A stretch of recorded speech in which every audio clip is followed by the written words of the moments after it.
Uganda's unending quest for credible, free and fair elections. I want to call upon Group 5. If you're ready, Group 5.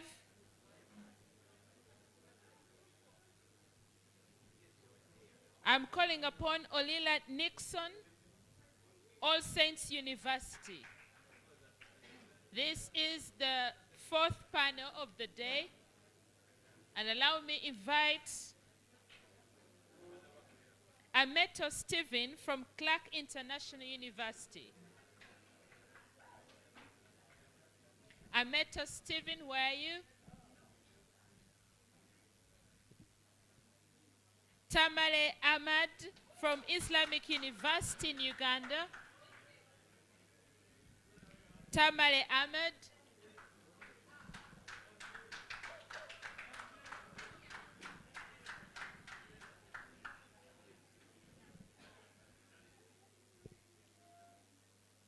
Digombe Jackson, Kampala University. Digombe Jackson. And we also have from Uganda Martyrs University, Kulwenza Emily Golomba.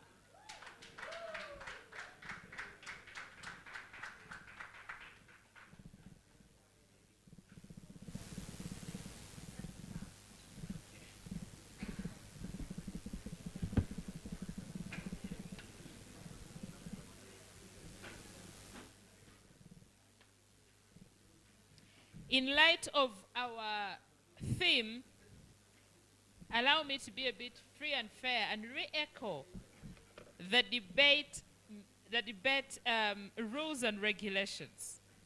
First and last minutes protected. And in the 8 minutes, panelists can interrupt each other with questions, points of information, and order. And the audience will intervene during the time when the moderator opens up debate to the plenary. I'm going to call the House to order. Can we be orderly, ladies and gentlemen? Excuse me, we can take that a bit later. All right, I have your attention. Fantastic. So we have our panelists here, and we have our judges seated, and this is going to be an interesting one because I know either we are tired, we're between tired and excited, so we are there.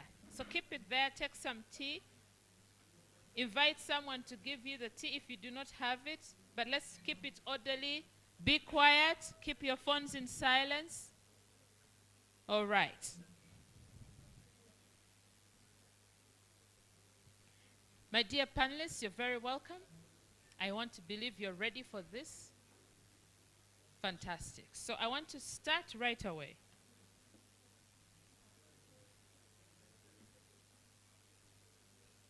Yes, we have started at 6:51. I want us to be done by 8:40 p.m. Are we together? Right, I want to begin with the first question. For the panelists, are my judges ready? Okay. How has Uganda's history shaped its quest for free and fair elections? How has Uganda's history shaped its quest for free and fair elections?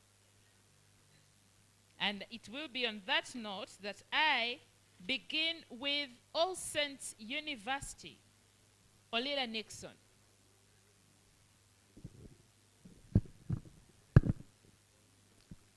In 3 minutes, please. In 3 minutes. Yes. Thank you so much, our dear panelists, distinguished. Order in the house, order in the house. Distinguished dignitaries, good evening. I want to go straight to the question that has been put on ground, that to what extent I can repeat the question for you. Yeah, How repeat. has Uganda's history shaped its quest for free and fair elections? Okay, thank you very much, moderator. Going straight to the question, I first wanted to bring about some of the brief historical background about the Ugandan history, especially how colonialists came into our country and how they colonized us. To begin with, in 1984, we had been colonized by the British, and in 1984, in the Berlin Conference that they called in Germany, they called Uganda also to participate, but in actual sense they had wanted to make Uganda to really be one of the British protectorates. Then, therefore, we see in 1961, they tried to come out with a way to make Uganda to get liberated from the British rule, where we see they organized election to get some of the representatives that could represent the country in the Legislative Council, where we see UPC participating, Democratic Party. We saw Kabaka Yeka boycotting that election. Looking into that, in 1962, in April, that is when we had another election whereby UPC and Kabaka Yeka, they made an ally in order to outfit the Democratic Party. Therefore, looking at that history up to date, I wanted to take aside that to a larger extent, that history has really affected us from attaining credible, free, and fair election due to the following reason. The first one, they have created the legacy of divide and rule in the country. When you look at that background, you'll realize that they are planted in something whereby, in order for to make the Democratic Party to win the 1961 election, it was something that was planned. In addition to that, when you look at also 1962, whereby UPC was meant for the Protestant or the Anglican, and Democratic Party was for the Catholic. Then the Kabaka Yeka was meant to represent the people of Buganda. How does that play into today's electoral systems or electoral processes? Yeah. That's how we want to see, how does that shape what we see now? Okay, looking into that, it has really shaped us now. As I speak, we are now having we are now having peaceful voting process in the country. Okay, your time is up. I said 3 minutes. Okay, 1 more minute to finish your point. Just 1 minute, because okay, fine, go ahead. Yes. Allow me to explain this. That one has laid the foundation in a way that right now in our country we are having peaceful voting process, whereby we are looking at what took place in that history. And right now we have realized that from that election, it has laid the foundation whereby even as I speak right now, we are still having what we call the peaceful voting process in the country. In a way that when time for voting comes, the citizens, they go to their various polling stations, they vote freely, and at the end of the day, they go back to their homes safely. In addition to that, due to that, it has also led to public, it has also led to, it has led to building trust into the electoral process in the country. Because if at all we didn't, or we failed to have that kind of election before, I believe by now we were not going to have anything like an election. But as I speak, though people are saying that we are having some loopholes, of course I know there is nothing that you can do and you fail to get the negative part of it. But we see due to that pre-colonial history, we are having the public having trust in the election process in the country. All right, thank you. And on to Clarke International University, Emeta Stephen. How has Uganda's history shaped its quest for free and fair elections in 5 minutes. Okay, thank you so much. A good evening to you all. My name is Ameto Stephen from Clarke International University. Straight away, we have, of course, had an elaborate history being spoken of in this place today that I don't want to go back to. However, talking about the impact of this history, we know that the colonialists came into our country and there is a system they came with. Africa as a continent, we had a system of leadership that was in our culture, that was in our land before the colonialists came. And so there was a pattern on how we knew leadership was done. We had kingdoms, chiefdoms, and all of that.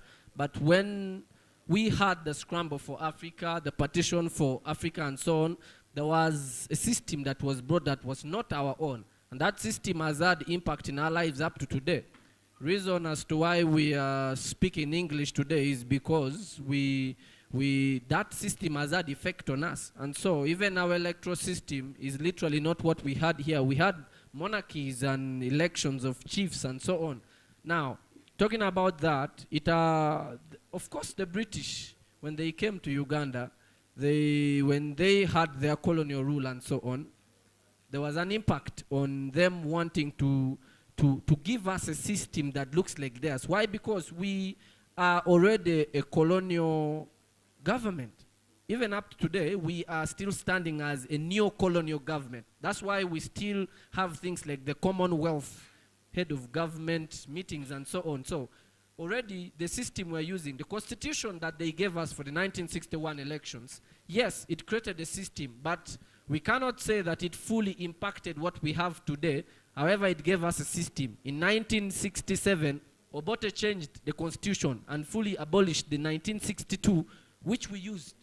So in the 1967, we had a totally different system that brought all the centralization of power to the president and so on, the formation of the parliamentary representation, and all that coming down on. Now, looking at all that, yes, there was a change that removed the tribalistic system that ethnic groups were getting involved in partisan politics. That alone shaped something. Why do I say so? Because we saw what was done by the Buganda kingdom in 1961, the boycott of elections. It was scrambled off. Today we do not have any tribe trying to boycott elections simply because they are coming up under a partisan ethnic group. It is not existing. So there is an effect history has on our elections today. However, we have a place to still meditate on. We saw elections coming up in 1995. Of course, there was another constitution that was set up to bring multi-party systems in governance. Yes, we have had that come in. Flashing back to 1980, where we have the NRC setting up elections. It is true, the NRC did set up elections, but it was under a movement system where elections were done, but there was no multi-party operation of that system. Now, that flashes back to what the colonialists did to us. Why? Because the colonialists came with a monarchy system. England runs under a monarchy. We don't have a place where they are electing their supreme leader a certain way. However, when we see that system running up, we see the president coming up with Mutesa I as the first president, the prime minister operating, just like the system in Britain. But then, the president did not have power. So we see that today, where we realize when in 1995, the multi-party system was brought up, still, we did not have the substance of that very, very form. All right. Thank you. Thank you, Clarke International University. Ameto Stephen. Islamic University in Uganda, Tamale Ahmed. Assalamu alaikum wa rahmatullahi wa barakatuh. My name is Tamale Ahmad. I'm a fourth-year law student and the president of the Hope Initiative Club, Islamic University in Uganda. So the question is, how has Uganda's history shaped its quest for a free and fair elections? And my point is very clear, that the colonial legacy and our history cannot cannot be an excuse for the problems we are having now. However, we should also not underscore the fact that these histories and factors shaped a foundation that our political system is rotating on. And to support my argument, I have like 4 main issues. One is that the colonial history created an environment of a dominant executive. Why am I saying so? When we see the coming of colonialism in 1902 Orders in Council, in 1920 Orders in Council, the 1900 Uganda Agreement, they created an area where the Queen was the topmost official. This led to an area where power was removed from the kingdoms and the chiefdoms that existed before. So this is why I'm still saying that they removed the kingdoms and laid about an environment where the executive had the dominant executive. And we are seeing up to now that the executive is still dominating our political environment. It was the same thing in 1980, it was the same thing in 1971. Another thing was the colonial history created weaknesses in political parties. Why? While the colonialists were administering their rule, they created a divide and rule policy. And in this, they brought about divisionism in kingdoms and chiefdoms. Why? They made some kingdoms to feel that they are superior. It can be seen in the land issues, the Maryland, the Crown land. You are going to see that Buganda was privileged, or was privileged on a level which is not like those other kingdoms. So this created something like hatred in these people. And you are seeing in 1961, in the formation of these political parties, the DP, the UPC, they had divisionism because of the favoritism in the colonial administration. Another thing is the colonial history has also created challenges in our election credibility. Look at the fact in 1961 elections. On my point, the 1961 elections were not designed to express the will of the people, but a construction of the colonialism to offer a peaceful transition of power. This is why I'm saying, because the effects of the elections were disputed, and this forced to the 1962 elections. So, as I said, this history should not be used. It should not be used as an excuse for the problems we have. What should we do now? One, I suggest that we should go back to constitutional and institutional reforms. As I've said, that we have an environment where the executive is the dominant. So we should go back to constitutional reforms. Let us reform the constitution. Why? We are seeing the constitution giving a lot of power to the president. He's the commander-in-chief of the army. He's the fountain of honor. He appoints every top official in the government. So another thing I suggest, we should embark on civic education. Let us tell the people what they should know.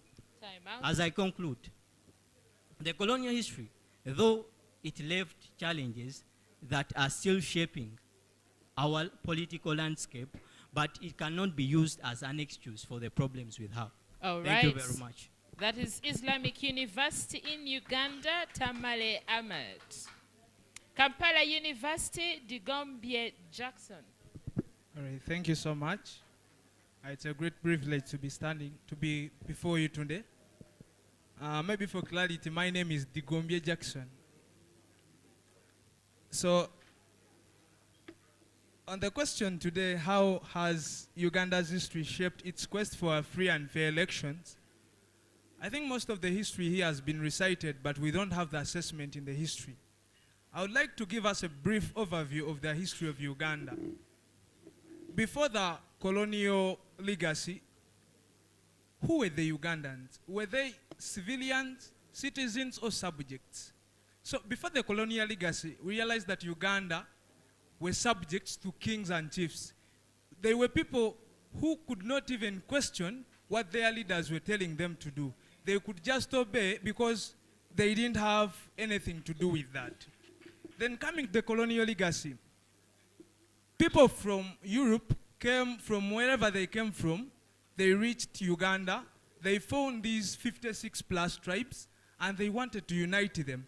And they declared Uganda to be a British protectorate. So we are finding a mind of a subject. We want to make it a mind of a citizen. And what did these people portray, or what did they show the Ugandans? One, they used divide and rule policy, using power to overthrow leaders, taking control over them. We see them owning our resources. But then, they also find a challenge in their home countries. In 1915, up to around 1945, when we have the world wars.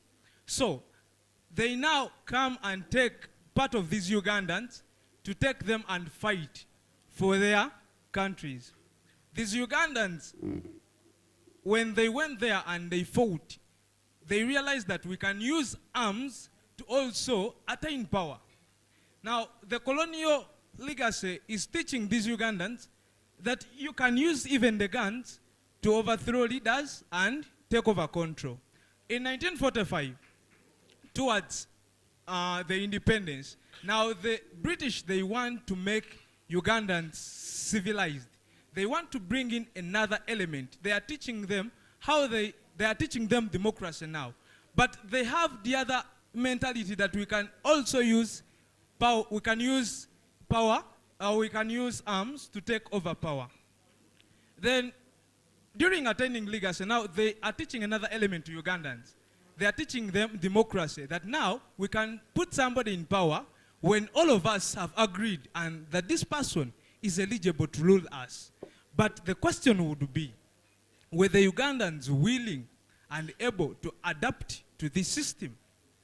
If at all, are they willing to adhere to the democratic legacy that they were teaching them?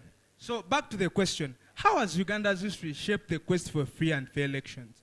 Yes, we see them, the post-independence, that these people, when they want to, they are trying to practice what they call democracy. In 1962, when they have elections, they realize that if at all I can fail to attain what I want, I can use a gun to attain power. We see this in 1971 when the Idi Amin Dada takes over. Then, that's why it was easy for President Museveni to say that if at all these people in elections of 1980 have failed to promote democracy in reality or ideally, then it is easier for me to use guns such that I can get what I want. Because they saw this recently, they saw this in the colonial legacy. So, the Uganda's history being shaped, okay, I'm summarizing. In summary, the Uganda's history, the way it shaped the quest for free and fair election is that they told them things, but the Ugandans were, the real question to me, before I come to this, are the Ugandans, okay, let me finish up. Are the Ugandans, if we define democracy as majority over the minority, is the minority willing and able to obey the majority? If at all, it is willing without using other methods, it is okay to be a democratic country. But if at all, the majority can say, the minority can say, if at all these people, they have won us over the elections, we can use guns as we saw this in 1980. All right. Thank you, Kampala University. Uganda Martyrs University, Kulwenza Emily Golomba. Thank you so much. The durability of a building is strongly based on the strength of its foundation. I want to talk about mainly the aspect of election financing in line with Uganda's history and how it's shaped Uganda's quest for free and fair elections. In 1961, we see the colonialists hell-bent, they were strongly bent towards the side of the Democratic Party. And they financed that election, they supported the Democratic Party, and eventually the Democratic Party ended up emerging victorious in that election because it was opposed to neo-traditionalists and other factors. And that in itself is not very different from what is happening in Uganda today. Politics in Uganda today has been overly commercialized, and politicians across the aisle, the NRM, the NUP, to mention but a few, have really, the nature of the campaigns and the nature of politics that is going on right now really shows the importance of having money, not just money, enough money to conduct an election. And I want to talk about, I just want to give a few instances where we are seeing this happening in our country. Let's just talk about probably the incident as they were selecting members for SEC. Someone is willing to part ways with 5 billion shillings just to secure a position on SEC, dear panel. And these are people who are occupying sensitive positions in our politics. The Electoral Commission is not doing anything, maybe to maybe audit or try to find ways of finding out how this money is being gotten by these people. And the other thing that is also in line with Uganda's history, up to now, we have never had a law that is governing campaign financing and election financing, and that is a big weakness because we are seeing competent leaders, people who have good manifestos, people who are willing to get into power and actually front the desires and the problems of their people, but they are not really financially stable. So in line with that, they end up losing out on elections because of election financing. There was a report by the Alliance for Campaign Finance Monitoring due to a study that was conducted in the recent elections that we had. And they just took a sample of 29 districts in this country. And they were seeing how much was spent just to conduct elections in these districts, and they were equating it to 800 billion shillings. Ladies and gentlemen, if you are to equate that money to the 146 districts in the country, it is equal to 4 trillion shillings. And if you're to extrapolate that money to the budget of Uganda by then, in 2021, it was equivalent to almost 10% of that budget. And guess what? It is at the expense of the taxpayer. We realize also that and we are seeing government agencies failing to sanitize such behavior. We are seeing the office of the IGG,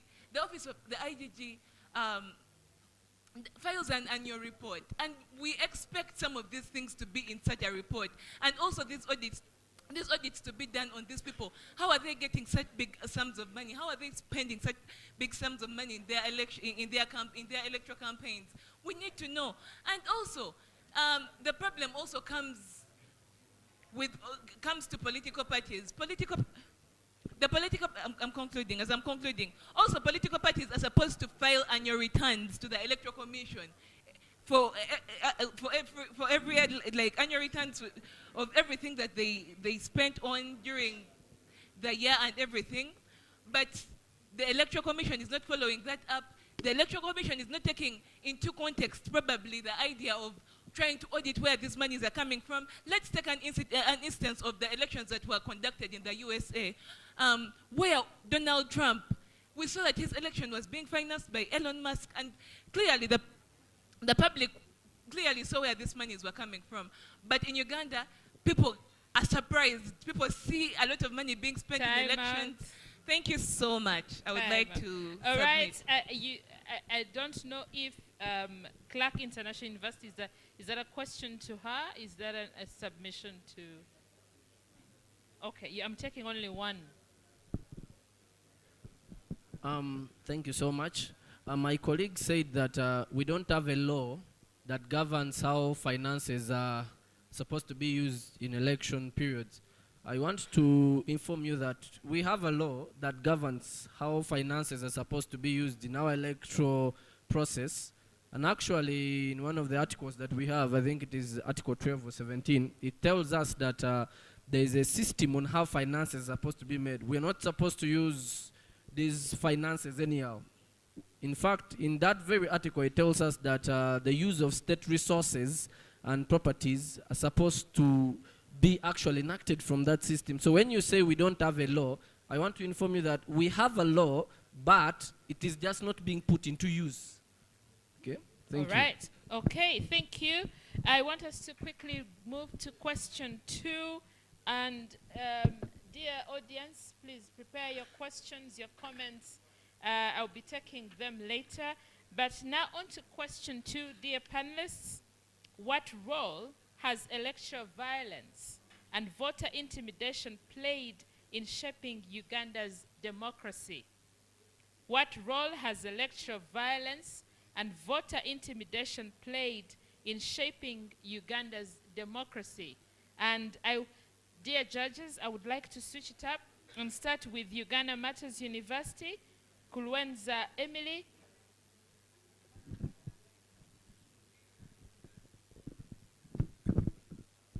Thank you so much. Talking about electoral violence, this is not new. If we are to stretch back to the recent elections, the elections we've had, for example, the 1980 elections, they were characterized with electoral violence, with intimidation, where members who are not members of the UPC were intimidated. Some were forced into exile. We were seeing we're seeing over 17 people, 17 constituencies having unopposed, having members of UPC who were unopposed. We saw a lot of intimidation in the elections that came after that. If we talk about probably 2001 elections, still we see violence. We see tear gas canisters being thrown at people. We're talking about the 2006 elections, still we see violence in these elections. Talking about 2011, 2016, even 2021. Now, the question of how the army has been playing a role that it should not be playing in politics has been talked about a lot. And I would just like to add on to what was said. We see the army playing a very big role that it should not be doing. We are seeing men in uniform at polling stations. We see, we've already talked about the recent incidents. And judging by the incident, let me talk about probably the incident of 18th November 2020, where Robert Chagulanyi Sentamu was arrested in Busoga, and over 54 people died within 2 days. Talking about this people looking at people dying and looking at this kinds of this kind of instability in the country during time for politics, people, number one, lose interest in the elections. If you talk about the number of registered voters that were in the 2021 election, and we are equating it to the number of votes that were gotten out of the election, we really see a very big mismatch, a very distinct mismatch. And that comes about with intimidation and the army throwing tear gas canisters at people, the army shooting at people. We see a 15-year-old boy being shot as he's trying to run away. A stray bullet just gets him. And that kind of intimidation has made Ugandans, number one, very pessimistic about elections. They do not see, they see a very bleak future in the country if the elections that are being conducted are being characterized with violence all the time. They just be like, this is a militarized state, and they do not see they do not see democracy, and their voices have been suppressed. There's a lot of limitation on civic space. They do not have they cannot say anything about it. they're just intimidated, and that is, having a toll on democracy in the country, honestly. And still, the UPDF, we've seen a number of people die. Frank Sentes, we've seen people, the family members of these people, we are seeing their family members devastated, losing interest in democracy. We are really seeing a lot of turmoil. We see pain in people, and yeah, this has really, it has really brought about, it has limited democracy a lot, honestly. Oh, okay. Yeah, thank you so much. Thank you, Kurenza Emily, Uganda Matters. Kampala University, Digombe Jackson. The question is, what role has election violence and voter intimidation played in shaping Uganda's democracy? 5 minutes. Okay. Yes, election being a process, it has ideally 3 phases. That is the pre-phase before elections, the during phase, and the after phase. But ideally, what do we expect in the pre-phase of the electoral process? 1, we expect to have what we call voters registration, nomination of candidates, and we also expect campaigns in the pre-phase. But that is unideal how it must be. But realistically, what happens in Uganda? 1, Order in the house. okay. What Thank happens you. in Uganda? People go and register for voting, and I'm very certain some of us, or most of us here, have already registered. But then the turn up during the the election phase, it is not accurate, or it's not equal to those ones they turn up. So the question is, what happens to these people who have registered for voting? In 2021, 18 million people approximately, they registered for voting. But only 10 million people managed to turn up. Today in 26, the EC tells us that they are expecting around 22 million people to have registered or to have been eligible to vote. But what role has electoral violence and intimidation played? Allow me to inform you that the level of intimidation in Uganda, especially during politics, it is at a point of bringing back what we call the apathetic nature of Ugandans, the I don't care factor, because if at all, most of our colleagues here believe that those ones who know the constitution are only law students. Yeah, it is a mentality. But the reason why most Ugandans don't want even to read about the constitution, it is just the level of intimidation. People who know the law in Uganda are only 2, those ones who start the law, and those ones that have faced the repercussions of violating law. Someone has her hand up. Is it an information order? What? I just simply want to inform the speaker that saying most of us here know that the only people who are supposed to know about the Constitution should be law students is not a right statement. Okay. Okay, Jackson? thank you for that information, but I've seen many people using that here when they are saying that I'm not a law student. However, that is not the point of concern. 1, intimidation. I was telling you that the place where I come from, a person who can explain to you what the real law in Uganda about election is that someone who has already faced the repercussions. Somebody will tell you, don't put on that NRM t-shirt if at all you want to be safe. Reason, maybe one time he put it on and he found himself inside the cell and he didn't know why. So that is how the person knew that it is wrong. And the level of intimidation, we find, okay, I'm winding up. Can we have order? If you're stepping out, please step out in order. Thank you.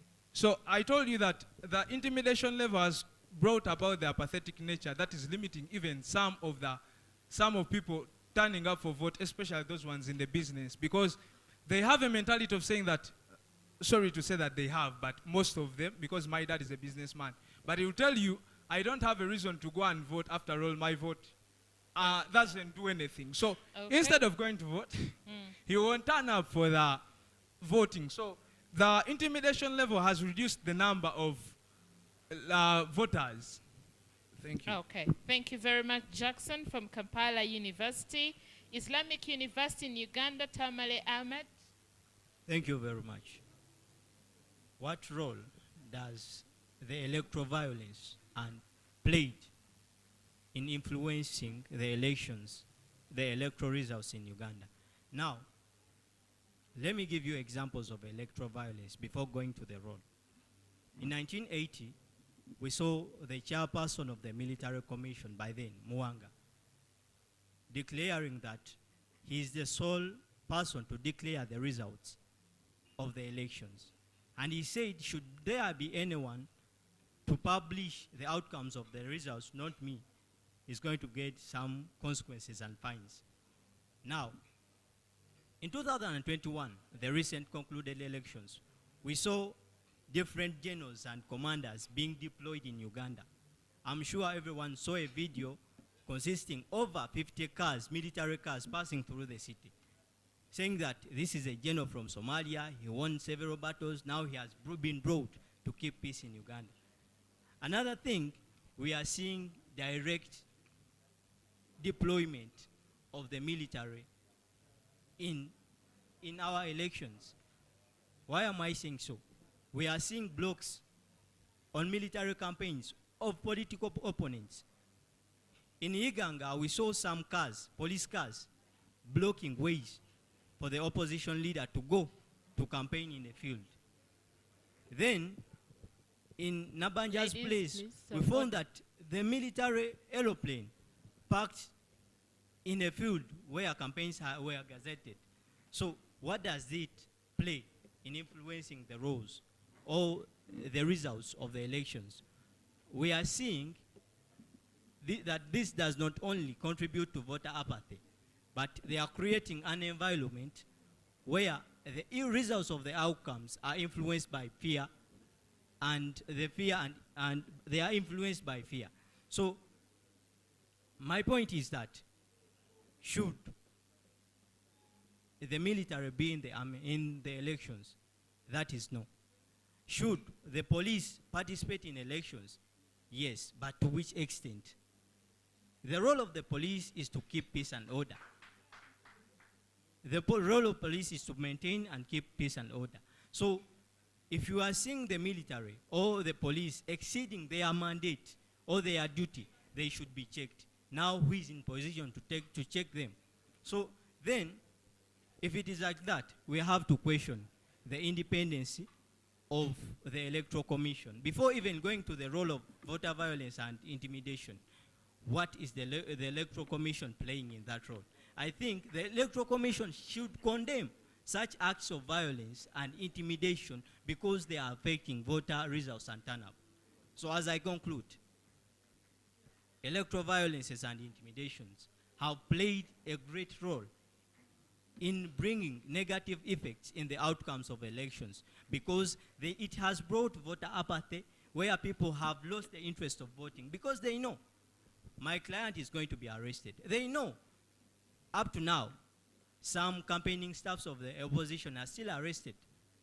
You can refer to Eddie Mutwe, you can refer, they are arrested. We heard Kizza Besigye saying that we had hopes of coming for presidents under the PPF.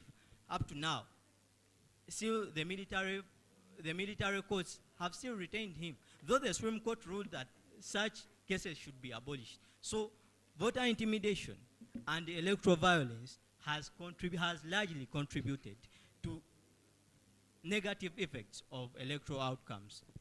All right, Thank you very much. Islamic University in Uganda, Tamale Ahmed. And now, Clarke International University, Ameto Stephen. I want to start by saying we have gathered here and we are talking about violence and intimidation, but already even our speech and conversations are already showing signs of fear. We are speaking like men who are already intimidated by the current elections which are coming ahead. There are points you have, but you don't want to hear them out with boldness. You don't have the freedom of speech that you can hear out. Now, number one, that shows that you're already in fear. Before we even talk about violence, you're already in fear. You as a person, you're seated on this panel, but you cannot explain your points to depth. Why? Because you're imagining whether you reach home or not. That is one. Two, now that means you're in fear for your life, for your family, for whatever is coming ahead of you. Number two, already we have seen that there are very many potential political leaders in this country that are not able to contest. Why? Earlier on I was hearing my colleague here saying we have peaceful elections. I don't know which country he's talking about, but if we are talking about Uganda, I want to inform you that that peace you're talking about might only be in your house. Why? We have political leaders who have even already denied they are potential leaders with character, with intelligence, with a true heart for the people, but they can't come out. Why? Because they have heard there is Nalufenya, something is happening in Nalufenya, and they are imagining, what if I'm the one next? People are vanishing, what if I'm the one next? So when we're talking about intimidation, intimidation can come. It might not come through what you're seeing happening to you directly or someone approaching you, but you'll watch a video on social media, and there's a way police is lifting someone's father. They are carrying up someone's, and they are tying up people and bundling them in police vehicles here and there. Now, looking at that on one individual alone, there is a way you'll vote. We can add very many words on these things, but let's go straight to the points. There is a way you're going to vote, or it will cause you not to vote. Why? You don't want to involve yourself in the electoral process. So, when we talk about intimidation on a very large scale, this is not only happening in Uganda, this is across Africa.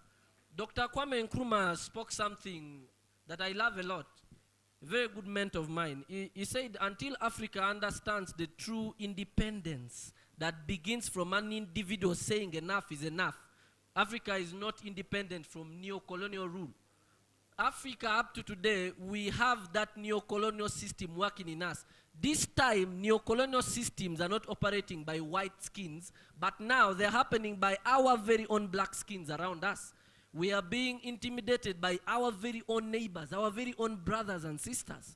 So when we say that it has not shaped or given credibility to our elections, we have a lot of incredibility. We have no freedom. People can't air out. You've watched on news, you've watched on social media. Someone wakes up and says, my father is no longer there, my husband is no longer there, please help me, we find him. Where did he go? All right, time out. 30 seconds, please. Please, finish. And we notice something, that it has been a trend over time that has affected our elections. And every time we speak about intimidation and violence, we are sugarcoating every word. The truth is, it has affected our freedom to vote. We can't air out our voices. People are in fear. They can't talk to represent. It's like what General Tafire was speaking about last time in the law conference recently. He said that until we take the responsibility of our nation in our hands to say that we have to come back on the right route, we are already failing our nation. Thank you. All right, thank you, Clarke International University, Ameto Stephen. Now, All Saints University, Olila Nixon, we ask, what role has the electoral violence and voter intimidation played in shaping Uganda's democracy? 5 minutes. Thank you very much. I want just to go straight to give the views pertaining the question. They are asking us the roles electoral violence or voter intimidation plays in shaping our democracy in our country. I wanted to start by saying that the points that I'm going to give will be a little bit unique from what my colleagues had contributed. That the reason as to why right now we Backbenchers, can I have some order in the house? The first reason is that the reason as to why right now we are having what we call civic education. And of course, I believe we are all here. And we are not just here for competition. But what is taking place here is to really make us know we understand the core principles of democracy. We are here also to understand our rights in regards to participation in the electoral processes. And therefore, I wanted to stand very firm that election violence or voter intimidation has really played a great role in shaping our democratic process in the following way. Right now, we are entitled to have open dialogue, and as a result of some of the facts that has really came out of the elections that took place in the past, has made some of the organizations, the citizens, to really advocate that why don't we have an open ground whereby we can speak all this evil out and we are helped. And therefore, I wanted to now bring this one to the room, that this is now the right time whereby we, the young people, this is a platform whereby we can be able now to digest comprehensively, and we come out with some of those loopholes so that they are rectified. In addition to that, this electoral violence has also now led to coming in of the election observers. We are having other election observers that are internal. We are having also external. Like we have talked of Commonwealth observers. We have African Union. We have European Union. These organizations, they always come in to ensure that we always really have a proper way of conducting our democratic process in the country. Looking at, taking us to the election that took place in 1980, when the Commonwealth... I would suggest you let him finish. When Commonwealth observers were asked, because they were playing a key role in observing the election of 1980, and when they were asked that how was the 1980 election when other political opponents of the UPC went to appeal, to the Court of Appeal. In fact, their reply was very clear that the electoral process that took place in Uganda by that time was really fair. So, for that matter, I believe this election violence has also made them to come in to help us so that we achieve a credible, free, and fair election. In addition to that, election violence has also really shaped us democratically through making us to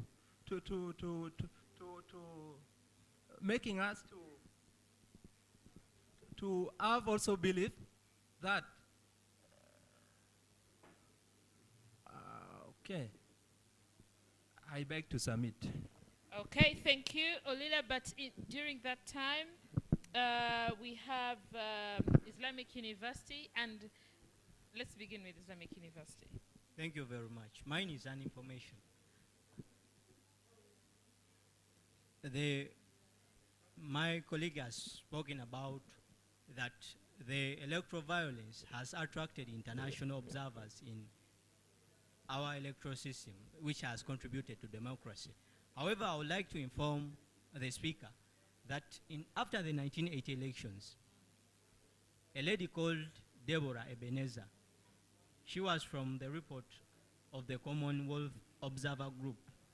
After all the intimidations, after all the use of military in our elections, she concluded that these elections were peaceful.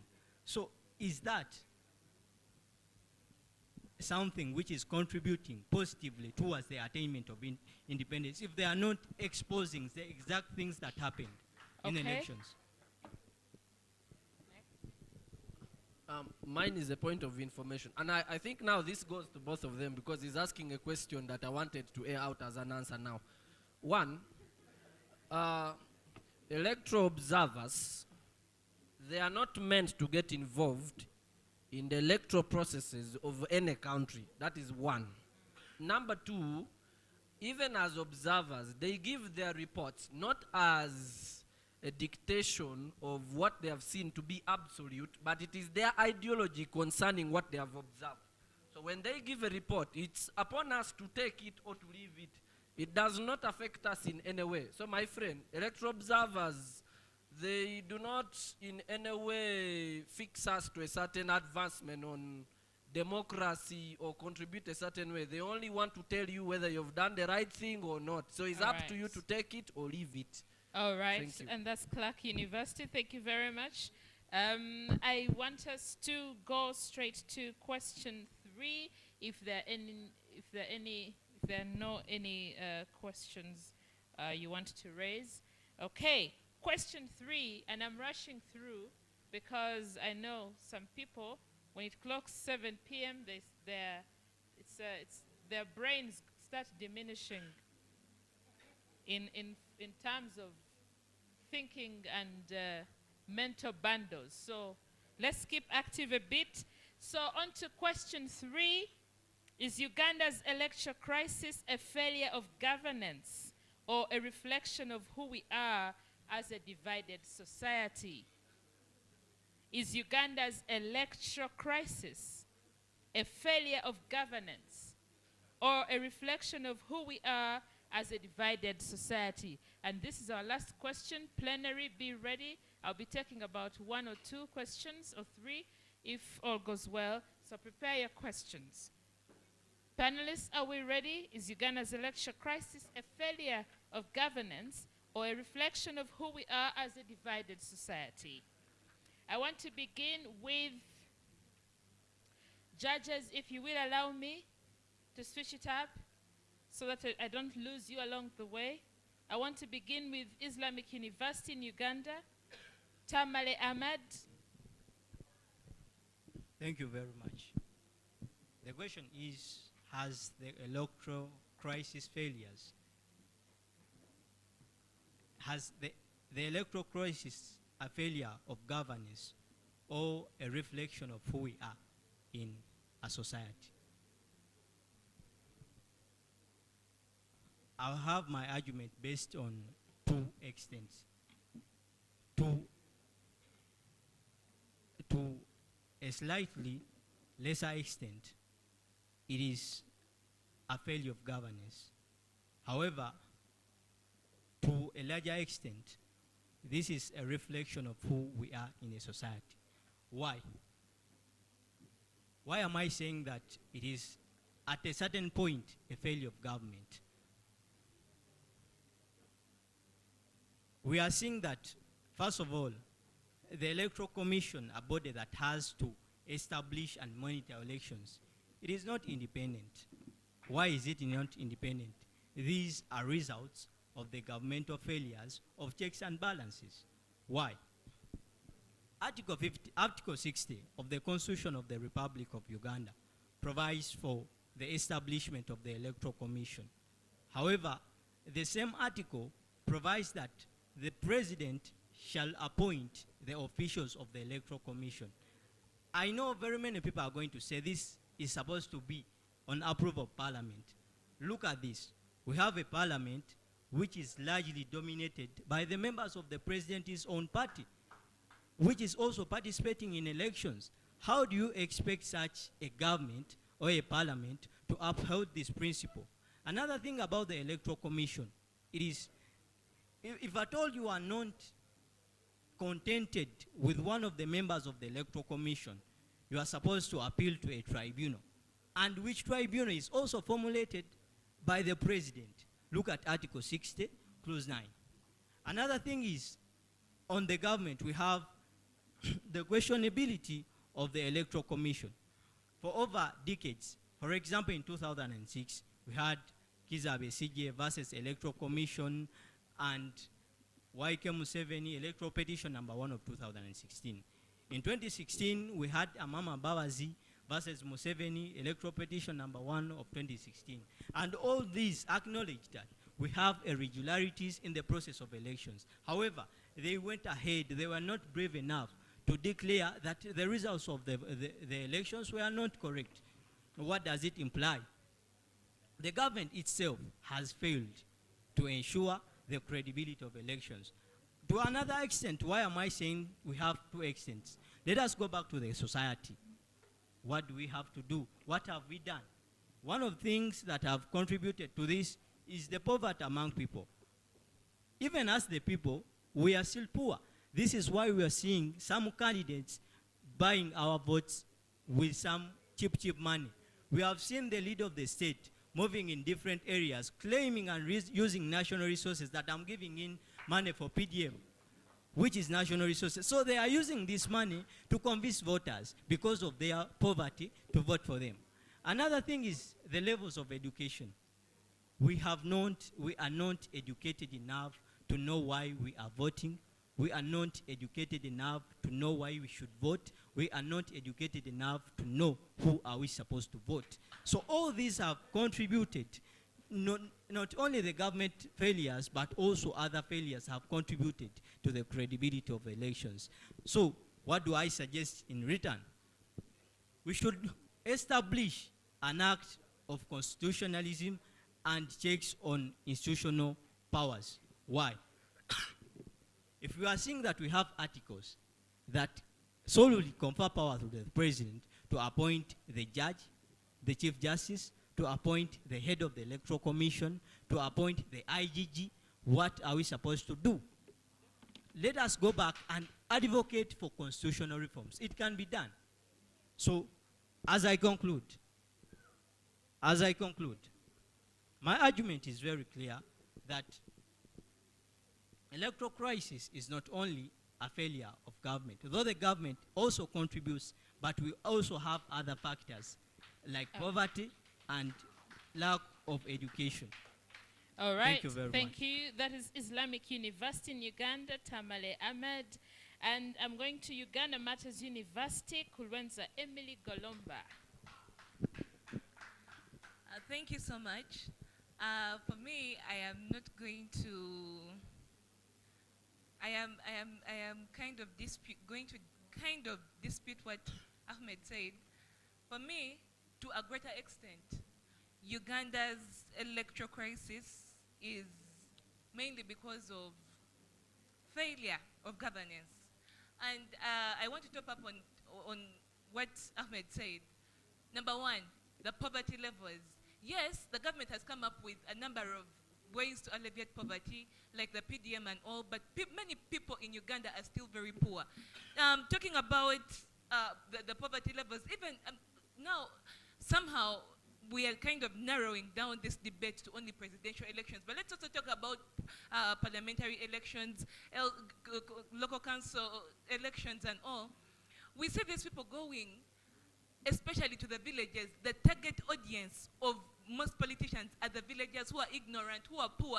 They go and meet this marginalized mother of 10 and give her 5,000 that can probably buy her sauce for that supper of her for her kids. And she'll see that as a very big thing. They've done for something very big. And and because of that, she's going to give in her vote. And because of this kind of bribery, it is causing the electoral crisis. It is mainly, to me, because of failure of governance. Failure of governance. Talking about also the education levels. Yes, a big section of Ugandans are educated, but still there is that fraction that is very significant that are not educated, and they are eligible voters. These people do not know about a lot of things, what goes on in the electoral system. So they are easily intimidated. They easily get swayed by these politicians and what they are told, and they take that as gospel truth and end up giving in their vote. And yeah, that is still a cause of Uganda's electoral crisis up to now. And also, talking about probably the limitations on civic space. Yes, still that is a failure of governance, and still that is causing the electoral crisis in the country. When we talk about limitations on civic space, we're talking about this intimidation by the army, suppression of a number of people that come out to talk about the irregularities in the system of governance. Yes, still this becomes a weakness by the government, and it causes a crisis in the electoral process in Uganda. And also, just to conclude on this factor of failure of governance, still the government has not sensitized people enough. Yes, it has done a little bit of sensitization, but there are a number of people that are not sensitized. If the House watches news, you're going to see that some, like NTV News was showing people, they were just asking people, how many people do you know are on the, okay, how many people, what is the number of presidential candidates?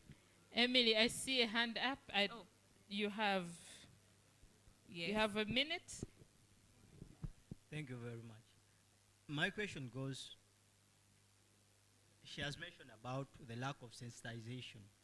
But if you're looking at the roles of the Electoral Commission, we are seeing that it has tried. We have adverts all over televisions, we have adverts all over our radios. Don't you think this is enough? What do you want it to do to ensure sensitization? Don't you think it has done what it can do? As I had earlier said, the government or the Electoral Commission has tried to sensitize people. Yes, these adverts have been on TV and on radios and different platforms. But number one, some people do not, by virtue of the fact that you can access a television, someone in a remote village in Adjumani, in Nakapiripirit cannot afford the television. They do not have power. The Electoral Commission needs to put those people into consideration and also send people to sensitize these people in a language that they can understand properly, so that they know the pros and cons of the electoral process. That is what I was trying to put across. Yes, so I would like to submit. Thank you so much. All right, thank you, Emily Kurwenza Golomba from Uganda Martyrs University. Now on to All Saints University, represented by Olila Nixon, and we are asking, is Uganda's election crisis a failure of governance or a reflection of who we are as a divided society? Looking at the question, I believe we all reside in Uganda, and I must tell you that the electoral process in Uganda is really dominantly, okay, it really came about due to the failure of the governance. Now, bringing in the first point is that we are seeing the army being brought in during time for elections, but yet there is no provision in the constitution that grant mandate to the military officials to get involved in the electoral processes. So I think that is a sign which shows clearly that we are really having some of the failure of the governance for us to achieve that credible, free and fair elections in the country. In addition to that, there is also weakness of our parliament, whereby I believe the leaders that we do elect to go and represent us in the parliament, most of them, they do not know their roles. That's why when they go there, they always just enjoy their topmost positions instead of looking at some of the loopholes that would have really been rectified and can make us to really achieve that, to achieve that credible, free and fair election. In addition to that, we are also having some of the weakness in the electoral administration, whereby the Electoral Commission is being appointed by the chairperson ruling party. How can you disappoint the appointment of authority? This is something which is really very unrealistic. Of course, you need to abide by what the person has really put you to do. If the appointing authority tells you that you do it like this and that, there is no way I believe you can say you defy that. In addition to that, there is also monetization of the politics due to failure of the governance. But according to the Constitution, it provides the rights and responsibilities of each and every citizen who qualify to participate in the election process, to do it freely. But you see, due to the government failing to control or to put the law into use, you'll find that nowadays each and every citizen would want to vote for whoever has come and avail him or her with salt, some money, and all that. So, to me, I believe to a larger extent, the failure of government has really led to a very big weakness in the electoral process. However, there are also some other factors that led to that led to the weakness in the electoral process. Like for instance, I want to bring this one, low level of education in some parts of the country, whereby you'll find only the people who are highly educated, they know their roles. Even if you give them whichever amount of money, you believe me, they will go and vote the right person who will go and really represent them, will work to ensure that the interests of each or our people are really fulfilled. Another one, poverty level also has really contributed a lot to the weakness in the electoral process, whereby most of the people, especially in Karamoja region and the northern region, due to some of the incidences that happened, like the LRA those days, which left them to really stay away from their homes for long. So now that one leaves them with a room to not to really vote for the right leader. Instead, they need now to vote for the person who has given them something. All I right. beg to submit. All right, thank you. But while you were speaking, Clarke University had his arm up. Thank you. You mentioned the statement and said that our law does not allow the army to get involved in electoral process. Actually, it does. Why? Because part of our constitution, Article 12, it tells us that the responsibility of the army is to uphold the constitution.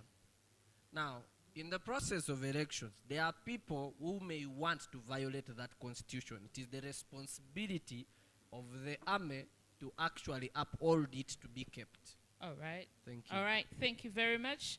I come to Kampala University, Digombe Jackson. We ask, is Uganda's electoral crisis a failure of governance or a reflection of who we are as a divided society? All right, thank you so much. So the question is, Uganda's electoral crisis a failure of governance or reflection of who we are? I would 100% say that it is a reflection of who we are, because what has the governance failed to do? It has put in place everything, but the question would be, does ink and paper really change the mind of a Ugandan? Let me give you a scenario that during lunchtime here, we're given meal cards, or let me call them coupons, having the allocations of where we're going to have our lunch from. But because of our mentality that we cannot even care to read about that, we had to wait for allocations, and then what do you want the governance to do when you talk about the level of education? In early 1980s, the government tried to tell Ugandans to go to school, even establishing the UPEs and UCEs. And let me tell you, many Ugandans failed. Jackson, I see your colleagues have, 3 of them have their hands up. And I'm giving each one of you, I'm not giving you a whole minute. I'll start with you. Thank you. Ahmed. Mr. Jackson has submitted that it is not a failure of the government. Can you However, speak louder? Mr. Jackson has submitted that the electoral fairness is not a fairness of a failure of the government. I would like to ask him, I would like to inform him that if you look at Article 1 of the Constitution, provides that the Constitution is a supreme law, and any authority it shall not be subjected to limitation. Oh, Lord, is from the Constitution, Okay. and not from any other authority. So Okay. why are we seeing the army in politics? First of all, I would like to inform you that the chief command of the military is the president. All right. Emily? Mine is a point of inquiry. Our speaker said the government has done everything and it has nothing left to do, that it has put everything there for I just want to inquire, if the government has done everything, why do we still have a big fraction of Ugandans below the international poverty line? If the government has done everything, I would like to know, why is Uganda still among the third world countries? Yes, just help me understand that. Okay, Clarke, finally. I think my brother doesn't have enough information on what he's saying, because there is a lot for the government to do. That the government cannot do everything. I want to inform you that you as a citizen, you have responsibilities to take on as an individual. government will not do everything. You as an individual has to play parts. And part of the things, by the way, as you're talking, our judicial system is already sabotaged. That is one. Our legislative system is sabotaged. That is two. There's a lot more that we can list that the government has not run into management, that you need to get aware that these things are happening. As we are talking, by the way, Besigye is in prison. So there's a lot for government to do that is not just among us. So when you say government has done everything, please clarify on what you are saying. Okay, thank you so much for your concerns. I would first of all tell you this. Language, actually, I'm an Adventist. So we say that if you're on a pulpit of an Adventist, you mind about what you are saying. I don't know why these people are talking about sabotaging of the Legislative Council, and we on what foundation is sabotaging. I don't know. If possible, you would have explained, but I don't have time for that. I would like to request that I continue with my submission. So talking about the level of education, as my fellow panelists have said, Uganda, the government placed the UPE systems, the UPE and the UCE, but the Ugandans failed to go to school. They didn't want. My parent tells me that they were studying and the fees payment was just around 20,000 Ugandan shillings. But she could go to the garden and they could get money, but her parents didn't want her to go to school because they didn't believe in education. So I don't know what you want the government to do, but it is just a reflection of who we are. Who are we as Ugandans? I told you in my opening argument that are we really subjects or citizens? This alone now defines who we are as Ugandans. Okay. Jackson, wind up. Okay, as I wind up, who we are as Ugandans, if at all we cannot, because if the government,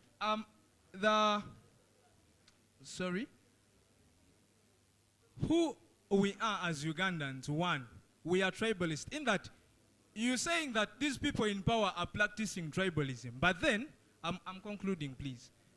Why is it that the first question you ask yourself when you reach an office is you personally, without even asking the qualifications of the person in the office, your first question would be, why am I seeing a Munyankole in the office?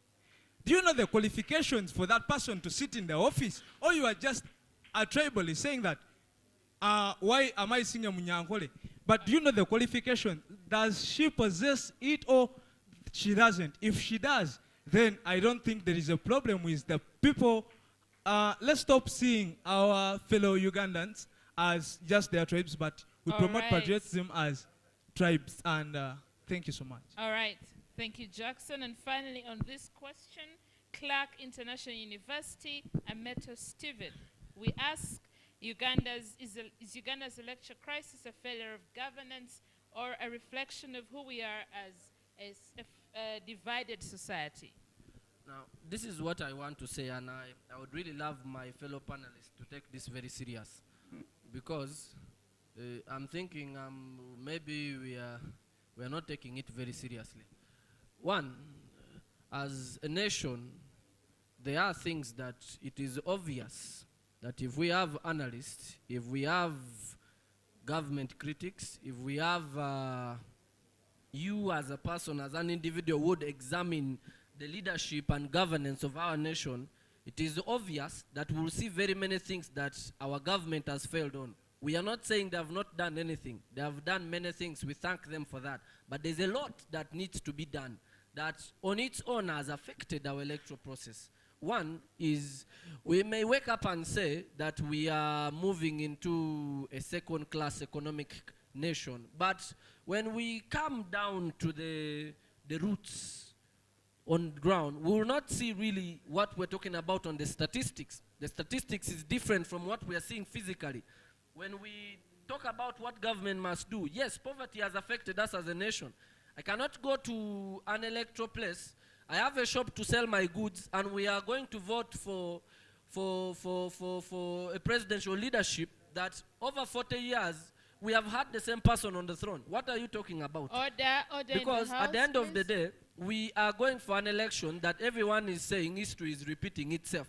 Now, there's a mindset that has come into us because of poverty. I'm not saying the government has a responsibility to make you rich, but there's a contributing factor that they have to give to make a certain Steven, I see citizen hands rise. up. Yes, please. Emily?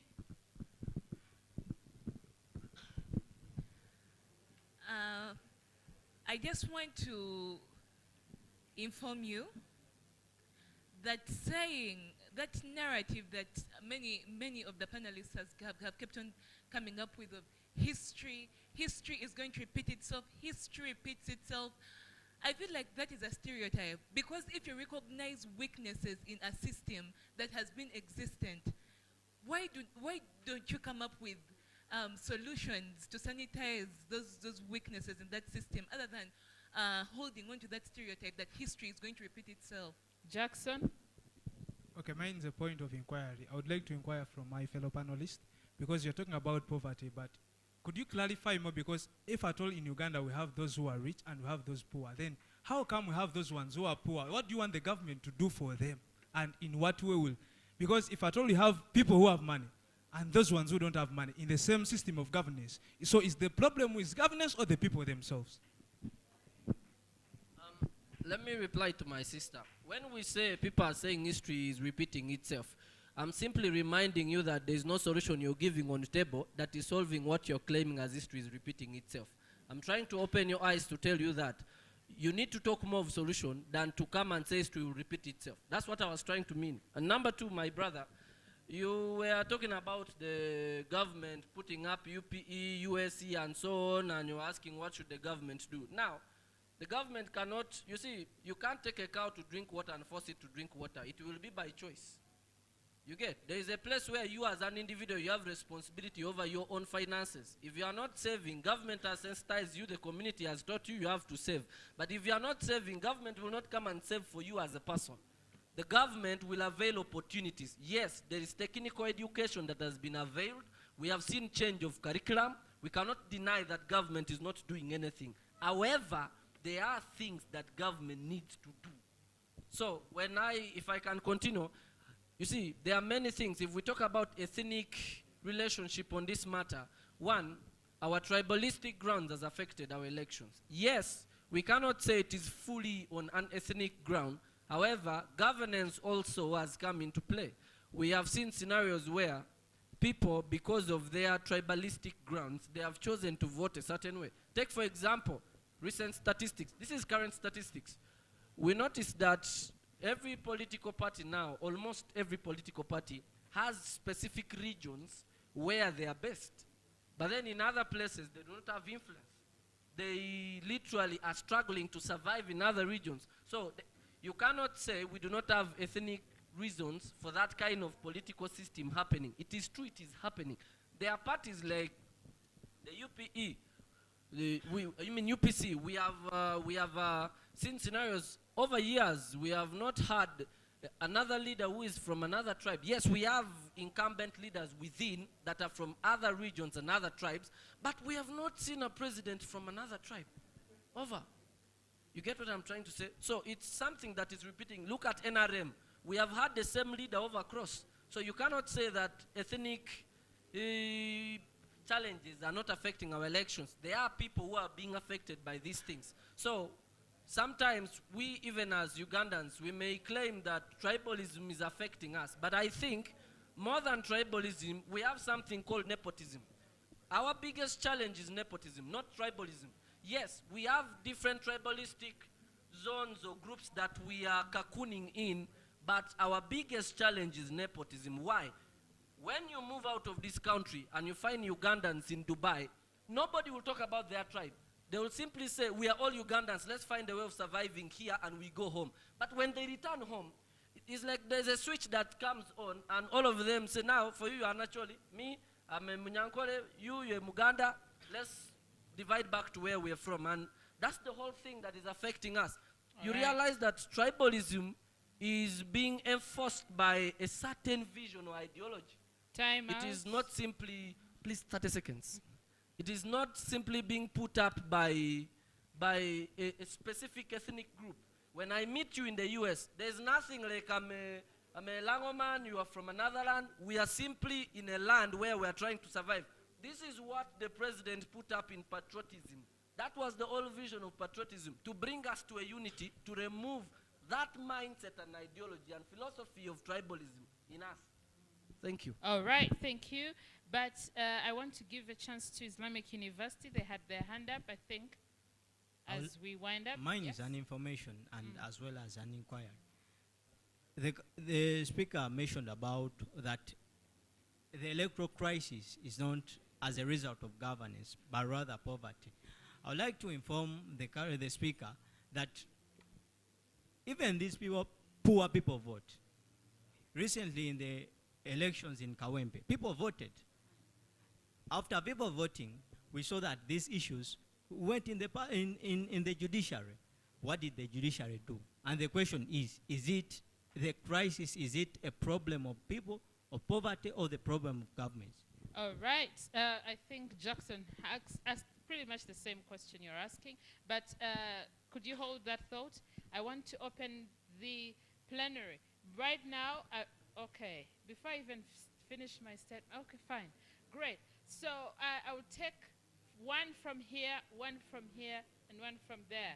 In the interest of time, I want to begin with Uganda. What is that? I'm sorry, I can't see that far. All right, Uganda Martyrs University.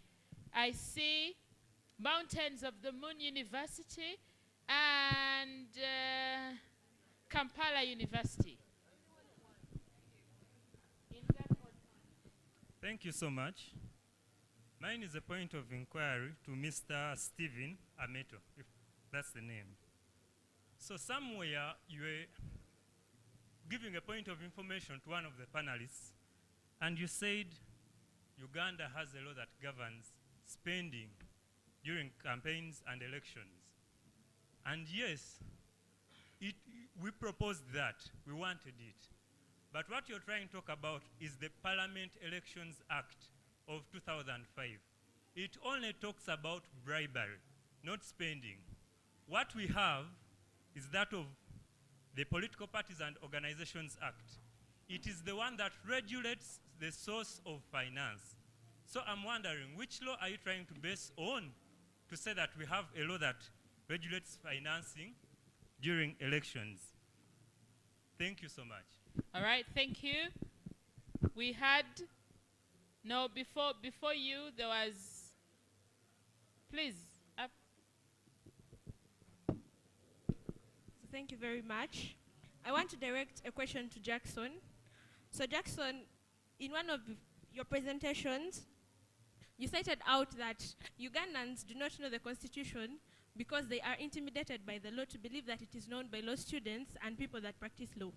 But I want to say to you a question that in a country where we have a constitution that is theoretical and not practical, to an extent that if the constitution says that taking a photo or taking a record of someone's audio without their permission is a crime, but then we have these things being done and put on platforms like TikTok, on platforms like WhatsApp, and nothing is being done, why do you think that citizens should have interest in knowing a law that is not effective in their own country, that even the people that are supposed to enforce the law are not enforcing it? Because we see that the law itself seems to be ineffective and nothing that has to, it does nothing to them, that even if they do not know, they can actually survive and they're not afraid of having to go to court or being imprisoned because they don't know. Secondly, I want to direct a question to this guy from, I think it is Stephen, from Clarke International University. Now, when you talk about ethnic reasons of people being in political parties, I want you to understand that we are in a country where we have, like, these parties are being led by an individual. So if we do not have, if you are someone that is coming, let's say you're coming from Uganda, and then we find that you have a political party where you do not have support of people that are coming from your home area, a place where you started your leadership. Why should people think that you're actually a good leader if people from your home are not supporting you? Don't you think that it is a good idea if someone comes up for leadership and we see that the people from his home area are in support to show us that this person is a good leader? All Thank right, you very much. thank you very much. Kampala University.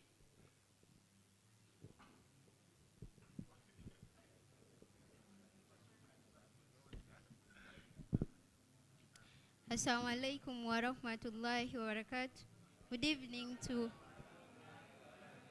Good evening, ladies and gentlemen. My name is Shakla Ali from Kampala University. My first question goes to Emily, Uganda Martyrs. So, yeah, it's the other gentleman, the other side. We are taking one question. No. I just have only two. Okay, now you're entering your other minutes. Please proceed quickly. Okay, thank you. Emily, you talked about that the violence and intimidation has positively given impact to the elections of this Uganda. So you are just encouraging wars and chaos in Uganda. So you are supporting this thing of rioting and chaos in Uganda. So what do you talk about that? Are you supporting it? You are encouraging people to demand their democracy in terms of forceful means, or what are you trying to intimidate? Then another question goes to IUI. You talked about that these people are not educated enough to vote or carry out elections. Which other type of education do you want the government to carry out or to bring in process so that everyone is knowledgeable about the elections and voting? So for me, what I think the government has done enough people to be educated about voting and election. Thank you. All right, thank you. And I come back to the panelists. I'm giving each one of you, whoever has a question, 1 minute, and stick to 1 minute. Can I have my microphone, please? No. No, I'm out of time. No. Supporting. I just wanted to support my colleague Jackson with 1 minute. All right. Thank you so much, our moderator. Naigaga Beatrice is my name, Kampala University. I wanted to support Jackson. There is a colleague of ours from IUIU who has said that the media, in fact, the government has failed to defend the media. Please, really, the divided Uganda which we have is what is bringing in all this. The government has played its role as far as protecting these people, but we Ugandans, we are big-headed and we have failed to defend our nation. Healthy. Look at the healthy sector.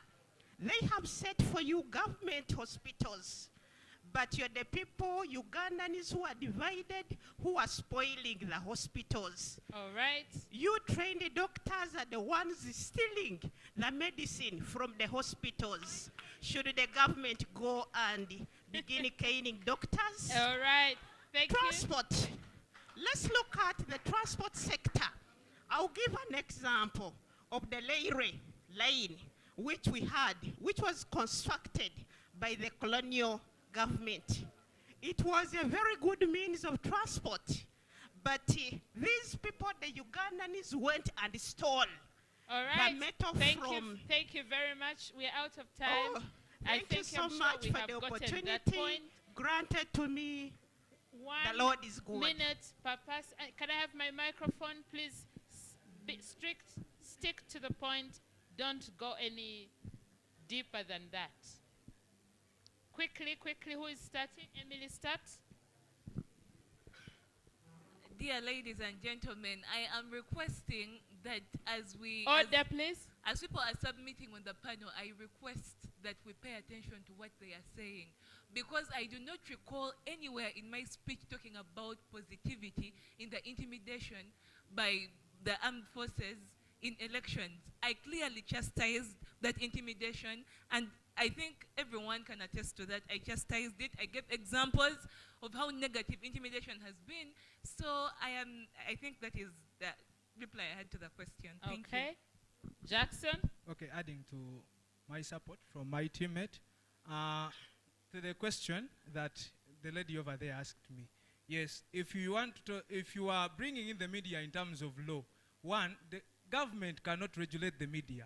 That's why even during the elections, it had to shut down because it cannot regulate it. That's why if somebody misuses or uses your credentials over the media, and that person does not take you to court, nobody will work upon you. But if you take that person to court with evidence, that case is worked upon. Thank you. All right. a colleague asked about which type of education do we need. I emphasized that in this situation, we need civic education. And I also emphasized that the government needs to accredit more civil society organizations so that they can teach and elaborate on the citizens what do they want, how are they supposed to vote, and why should they vote. Thank you. I want to reply to my brother. I don't know, I've forgotten which university it is. You asked about the laws on electoral funding. Number one, I want you to go and open Article 61 and Article 66 of the Ugandan Constitution. It tells you clearly of how the Electoral Commission funding is supposed to be done. Now, Article 153 to 156 will tell you of the source of electoral funding that comes for all the money that comes to be used for funding the electoral process. It must come from a consolidated source. Now, Article 71 to Article 72 of the Ugandan Constitution, you read it, it will tell you of the parties that are participating in elections. It tells you that the sources of their funds must be disclosed, but it does not dictate where it comes from or how it is spent. All right. Thank you. Now, my second question came from a friend there who was talking about ethnic groups being in parties and it being okay for the people of your origin to support you, to give proof of your leadership to others. Now, we are living in a nation of over 100 ethnic groups, of which some of them we are discovering of recent. Now, Africa as a whole must not depend on picking leaders based on ethnic groups. If we are talking about the vision of Dr. Kwame Nkrumah, the likes of PLO, Lumumba, the likes of Dr. Julius Nyerere, we cannot root ourselves on leadership based on ethnic groups and where we come from. We must come to a place of unity where we are not picking leaders based on which people are approving which leaders. Okay. We must come to a one personality of Africa as a whole. I think that will take us far. All right. Thank you. Thank you. Did you have a question? Fantastic. And that comes to an end this session. But before we close this session, I'm calling upon our judges to give us the outcomes of the panel that has been group session panelist, panel session 4. And for panel session 5, tomorrow is when we shall listen from you because we have run out of time. Tomorrow, make sure you're here in time, 8 a.m., and we will kick start with panel session 5. Dear judges.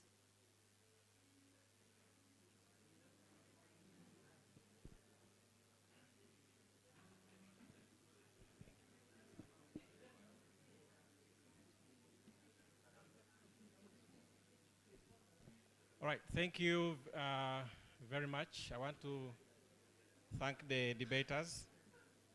Colleagues, just give me 2 minutes and then we'll be out of here. I know we all need to go. Can we please appreciate them?